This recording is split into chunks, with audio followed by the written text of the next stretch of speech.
Hi, welcome to my new video.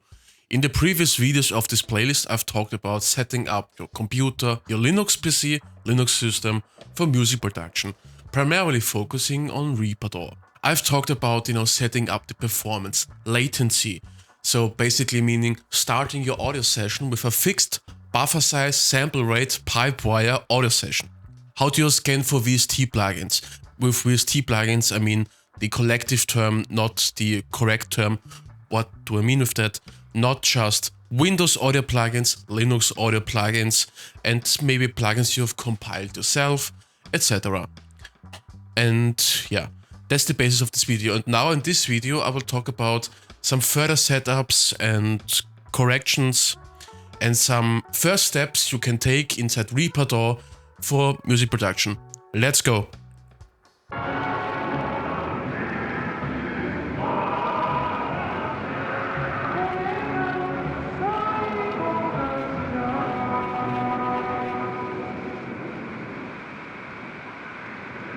Because now all the essential parts have already been covered in my playlist. All different steps from installation, obviously depending on the distro you're utilizing, then, thereby you get a certain kind of stability, but that's a different topic. Then I've talked about, Windows audio plugins and how they are performing inside Wine, and some corrections you need to do if some Windows audio plugins running through Garbage are not working correctly. All have been covered in this playlist. Now that's all good and fine, but the first thing we need to do is, to start up Reaper, because we actually want to utilize all the knowledge in a constructive way. And now what I'm going to do is just boot up Reaper with a specific buffer size and sample rate.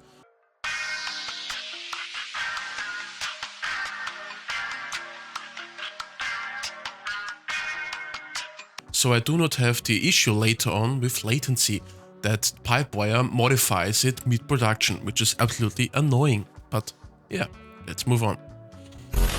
Now here I am on my desktop, and the first thing we are going to do is first of all, check up to Wine version. I'm using 9.21 and Yarbridge CTL -- version. And then the 5.1 version. Now let's just start up the Reaper session. And again, in the previous videos I've talked about this, how you can do this. First of all, you can just go plain to Reaper, start it up there, or you can type into the terminal Pipewire / latency equals then the buffer size 256 and name the sample rate 96k, for example, and then type in Reaper to start up, obviously Reaper. And with this, we have an audio session with a fixed buffer size and sample rate. But again, in the playlist, I've made a video already about it, in which I've talked about it in further detail. But anyway, let's move on. Now here we are in the Reaper starter screen. But before we do anything else, let's go to File, Project Settings. And here we have the project sample rate. We are not going to change that, because we have already via the terminal, let's scroll up, already defined it. Now, here you have, BPM, for example. You want to have in the project the time signature, which is going to be important if you want trying to do something more fancy, if you want. Now here you have playback, resample mode, render sample mode, and I mean there are all these different factors. I will make a video about it in the future. I'm just telling you the first place to start on the project settings, file, project settings, and then go here, okay? You do not need all the details here, but yeah. Now, the path to save media files. If you want to record guitar tracks, for example, and want to save the MIDI inputs or the audio inputs of your e-guitar, for example, you can store them somewhere separately, even in 2 places.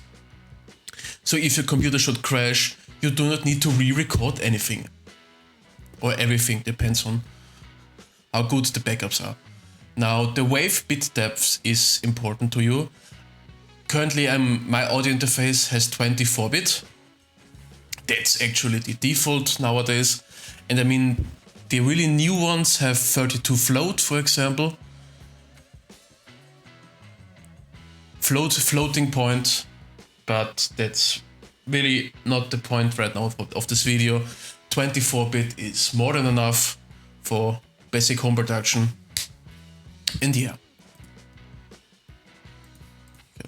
videos, the frame rate, that's a topic for another video, just that you have seen it at least once. Then, so file, project settings. The next place we're going to go is options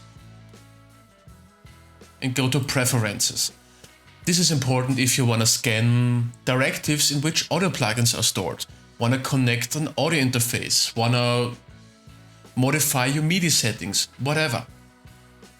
Because here we go to audio and then devices. And here we have the audio system check. Now you might ask yourself, okay, what is check? Aren't we working with Pipewire? That is correct, but Pipewire check is a part of Pipewire. And we are interacting with that aspect of Pipewire itself directly. And that means we have the three input channels, you can see, again, I will reopen it. 3 input channels minus the MIDI input, that counts differently, and the 2 outputs, one left, one right, basically one stereo output. And you can even modify that to have more outputs, because, for example, if you wanna have 1 and 2 go out to the main speakers, and other channels go for monitoring for the bass player, the guitar player, the singer separately, for example, if you would want to. So you can already see working on audio on Linux is way more intuitive than Windows ever was. Because you can route it into Discord or whatever, but that's beside the point. So you can modify the amount of input channels and output channels, change the value, apply, and yada yada. Then we go to MIDI inputs, MIDI outputs. I'm gonna skip for this video, it's not really that important right now. Again, I've talked about it. Enable input for track, record input, so you can obviously utilize it for recording. Buffering is entirely different topic, I'm just skip over it. Here are the VST plugins, you can add them, yada yada yada. You can rescan, for example, you can say clear cache and rescan VST paths for all plugins. Basically meaning you delete every VST directive from the Reaper cache, for example, and rescan everything from the bottom up, if you would want to. In the previous video, I've talked about how Pipewire is a multifunction driver. It's for video production, for MIDI, and for audio production. So basically, OBS runs through Pipewire, but that's a different topic. And even if you focus on the audio aspect of Pipewire, Pipewire is not really a program per se or driver, but a program/driver cluster. It's a more collective program in that regard. Because Pipewire consists of Pipewire Alsa, Pipewire Pulse, and Pipewire Check. And you can see in Reaper DAW, when you go to devices, you are interacting with the check system. And the check system is, the Pipewire aspect regarding, checking microphones, guitar inputs, etc., latency issued, etc. Then you also need to make sure that, your MIDI setup is correctly, so that the MIDI inputs is working and you can compose with synthesizers, etc. Now, if for whatever reason you want to add custom themes, so GUI themes or some extension plugins which are not in any repositories, for example, but you want them to install manually, you can do that. That is, you go into Reaper and you show resource path. And the Reaper settings consists of many interesting and useful and important parts, all of which I'm not going to cover, obviously, just that you have a rough understanding. Then let's go to the next part, and that is to work with the starter screen, basically.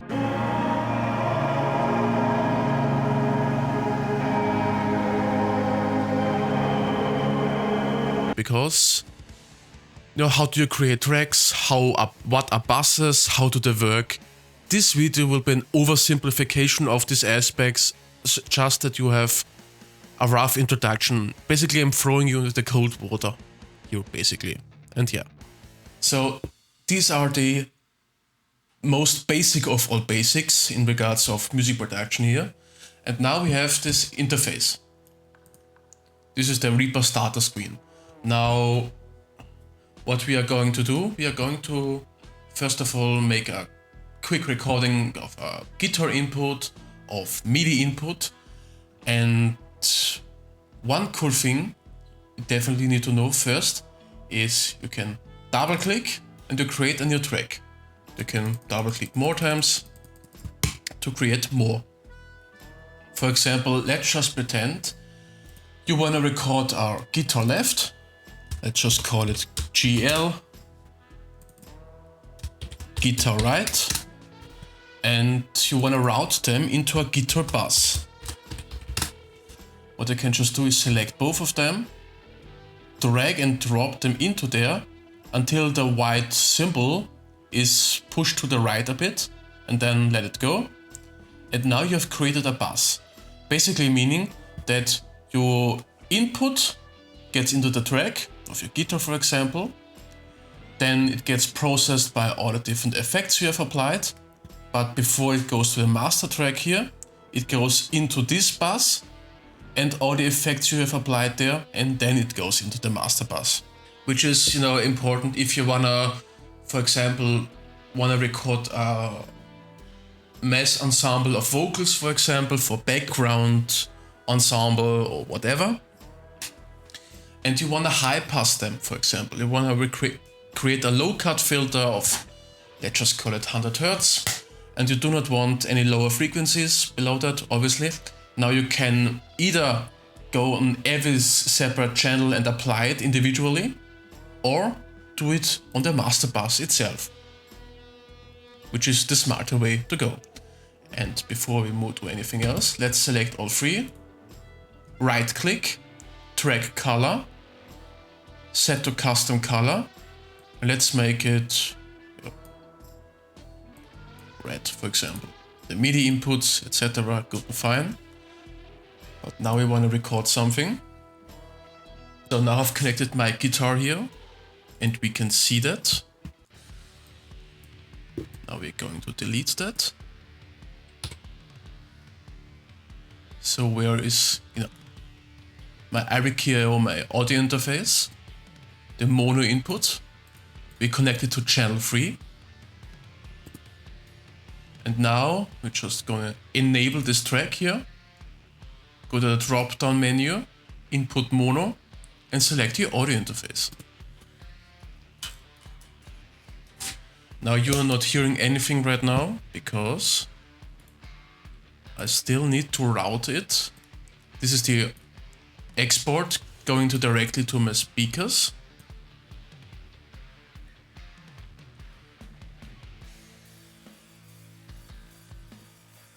Are going to the speakers of my audio interface and not my actual speakers. That's why not even I am hearing anything. But before.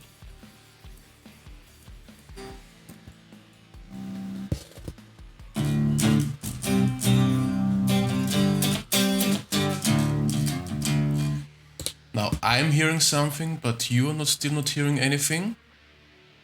Because I just need to add that. Yeah, it can look a bit confusing, but it actually is. So I think now you should be able to hear me and the guitar. And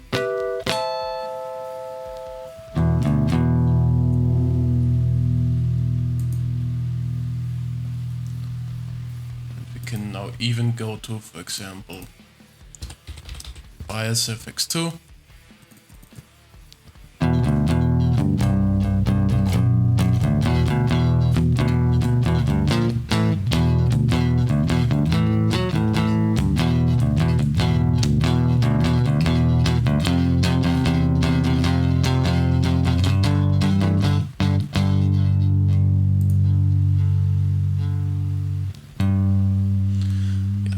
Again, Wine is not perfect.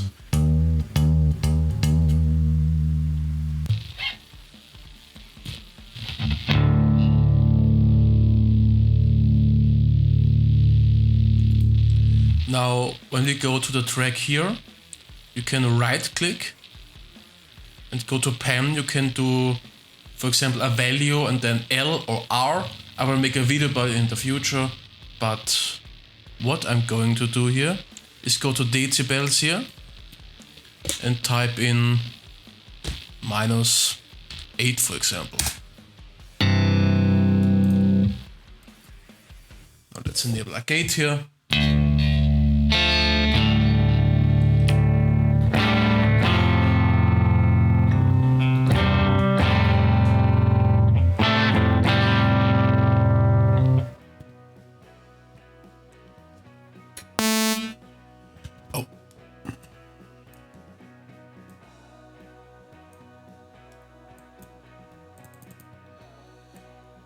And yeah, here we have it. It's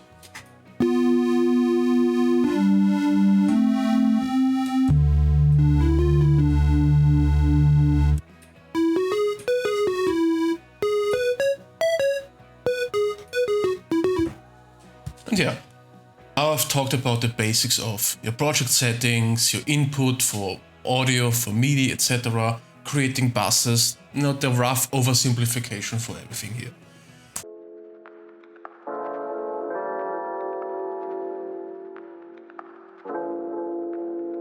Now in regards of VST plugins, we have installed all kinds of VST plugins from the repositories, then manually installed Linux audio plugins and also all the Windows audio plugins. We have set them up correctly. The Reaper DAW in my case is scanning them properly. What now? Because now we're having thousands and millions of audio plugins. And working just by the default folders here is not really fun. So what I'm going to do is create manual folders and how you can push them into some manually created folders to have a better way of organizing your audio plugins. What's also important to do and to start is, let's check if everything is working correctly. Is my audio input working correctly? My MIDI input working correctly? Stereo, mono, all these parts, need to be set up properly so that your audio session is working properly. Well, now let's just go into some further details. So now we have talked about many of the most essential parts here, but let's open an empty track here. And you can see to VST plugins, we have thousands and millions of audio VST plugins. The thing is, you may have a certain list of audio plugins you want to use primarily, for example. And what you want to do is create your own unique folders to keep these better organized here. For example, I have already done so. Because the different kind of VST formats, I will make a different video. But to put things short. For example, I've created an EQ folder, a dynamic EQ folder. You can go to folders, right click, add folder, and let's just name it, limiter, for example, and go to wherever they are. Real limit, for example, is a limiting program, adds to folder, and voila. And you can do this with distortion, with chorus effects, with digital instruments, whatever. So this is the way to organize all the different audio libraries, or the audio VST libraries, to be more specific here.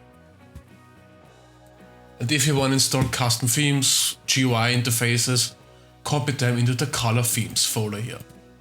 And yeah, thanks for watching this video. I hope this video was kind of helpful, interesting, whatever. Keep working, because there's still much to do, and go read Berserk.